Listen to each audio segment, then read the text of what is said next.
So we all know that men are physical creatures, and we all know that men are driven by the power of the booty.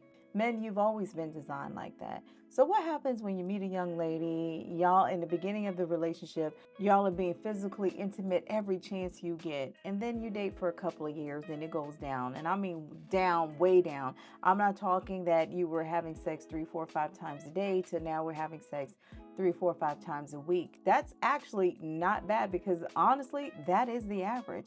I'm talking about after a couple of years and maybe after a couple of kids, you were having sex consistently to now you're having sex maybe once or twice a year. It happens. And the only time that your tip gets wet is when you pee or you're in the shower. I'm talking to those men. What can you do about it? I'm not talking to the men who are on dating apps right now, swiping left and right and is trying to get in some girls' drawers. Okay, y'all, that's another video and that's not even of interest of me to even talk about.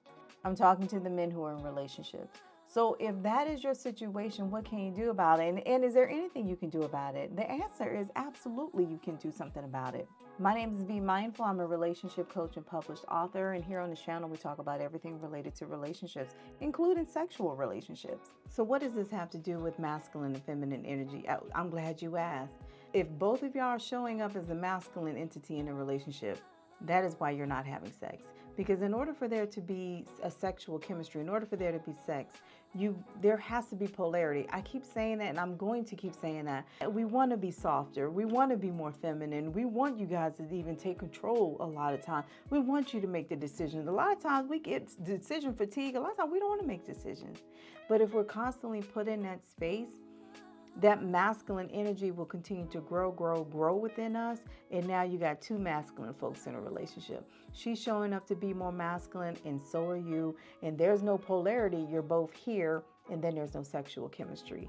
That is a huge reason why sex starts to dwindle in the relationship. That's why the masculine and feminine energy, that's why it matters.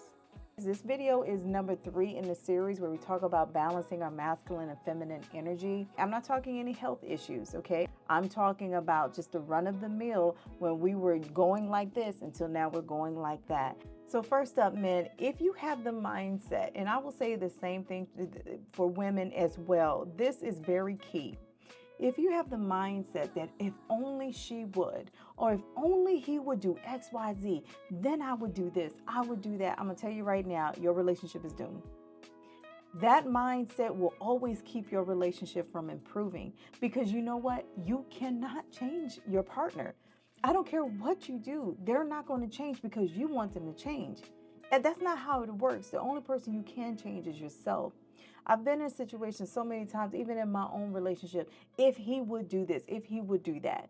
I've been on the receiving end of that and it sucks. It absolutely sucks. It's like, well, you want me to do X, Y, Z, but dude, you're not doing this. You're not meeting my needs. And it's like, well, if we keep playing this game of tag, our relationship will never come together. We're only focusing on ourselves, period. Now, in the last video, I talked about women only really need these 3 things. Now, if you work on these 3 things, you will see an improvement in some physical intimacy. Those 3 things that I talked about was communication, consistency, and consideration. When women say we want communication, honestly, we just want to be heard. We want to be validated. When women's emotional needs aren't being met, if we're not feeling heard, and there's some men that suffer from this as well, so I can talk about this with the women too. When we feel like our emotional needs aren't being met, how can we meet your physical needs? She cannot pour from an empty cup. Men, learn how to emotionally validate your partner. So what does it look like? Let's say we have a couple, Bob and we have Susie. Susie goes to Bob and says, Bob, I'm feeling like you might not be attracted to me anymore. You used to physically touch me, used to hug me, used to kiss me, used to come up from behind and maybe even smack my booty. Used to do these things and now you come in the house, I don't get any kiss, I don't get any hug. Are you no longer attracted to me? This is not the time for Bob to say, well, dang it, I feel the same way. You're not hugging and kissing on me either. I'm not getting my needs taken care of either. Bob, don't do that. Bob, don't do that. Bob, instead do this, okay? Susie, how long have you been feeling like that? Bob, I've been feeling like that for a few months, and that's why I wanted to bring it up because it's bothering me. Bob is then going to say, well, Susie, I never meant to make you feel like that. And you know that was never my intention. I'm very much so still attracted to you. And I'm glad you brought that up. Now be more aware of our physical touch and how I greet you when I come into the house. Susie's going to feel so much better. Now, you still may feel like, well, I want some sex. I want no damn hug. I don't want no kiss. I want some sex. By your not taking the opportunity to add on your issues on top of her issues, you have now started to bridge the gap and creating emotional intimacy.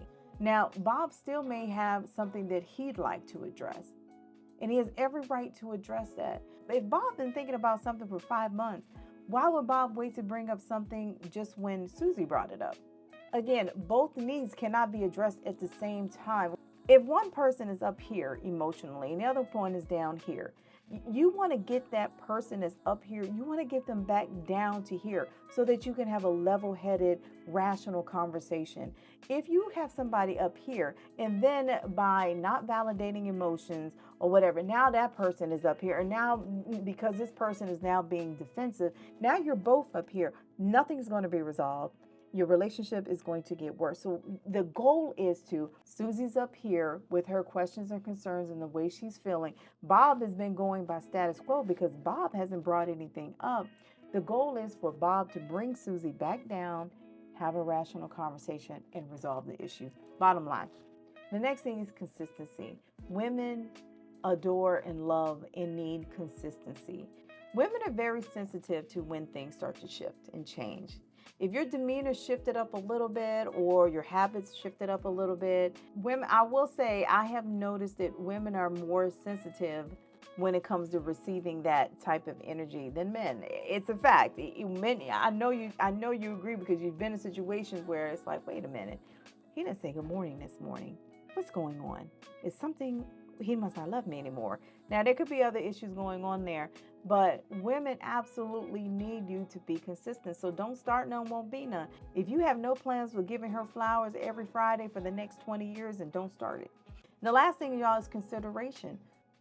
This is a big thing. Being more considerate when it comes to your partner, your woman, y'all, it goes a long way. If she's been grinding all day, if she's been taking care of the kids, I can guarantee you that she's tired, especially if she's a working career mom and y'all have little kids or whatever, and she's grinding and she's doing this and doing that.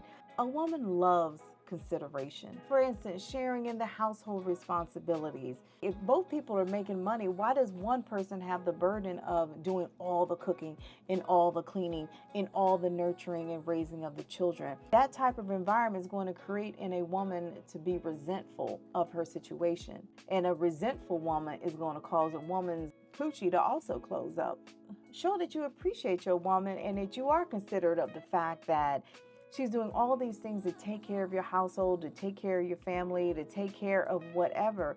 Show some consideration by maybe washing dishes. If she cooks, then wash dishes. If she's getting the kids ready for bed, then maybe why don't you check homework? It's a partnership. Every relationship is a partnership. I promise you, if you treat your wife like a partner, if you split the responsibilities like a partner, you would see a woman opening up more to you. Now, tomorrow I want to talk to the women, y'all, because women, we've got to do a better job to make our men feel like they are needed, like we value them, that we love them.